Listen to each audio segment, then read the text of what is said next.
methane gas has 80 times the warming power of CO2. So cow farts are actually responsible for a large amount of methane in the atmosphere. Actually, that's a common myth. Cow burps actually produce way more methane than cow farts, of up to 90 to 95%. Food waste also emits methane. If it was a country, it would be the third largest emitter after the US and China. Changing temperatures and weather, along with pollution, can have an effect on things like rivers, ecosystems and animals. Many species of animals are now being put under risk of extinction. A new study shows that over the last 40 years, 1 in 6 birds have been lost. I'd much rather see a kingfisher in the wild than stuffed in a museum.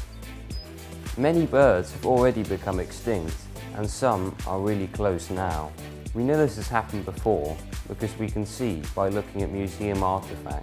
Salisbury Museum has lots of different collections, and it's all about the local area. It's about the history of Salisbury and South Wiltshire. We've got some really amazing objects that tell us about climate change in the past, so natural climate change that has happened over millions of years. The museum has lots of ancient artefacts, and we know that climate change has happened before because of them.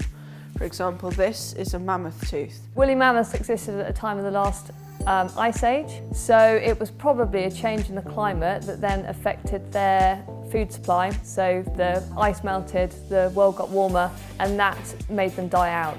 But also humans had an impact because they were hunting the woolly mammoth as well. So now we know the negative effects of climate change, we can do something to prevent it. So imagine if this was a panda tooth and we're 50 years into the future, and we could be thinking we should have done something to stop climate change. People can stop climate change by driving more eco-friendly, like driving an electric car. People could live with renewable energy. We can stop climate change by eating less meat, using less fuel, using renewable energy. Rivers are very important. Less river flow means less plant life, and that can affect the food chain. Our local area is lucky enough to have 85% of the world's chalk streams.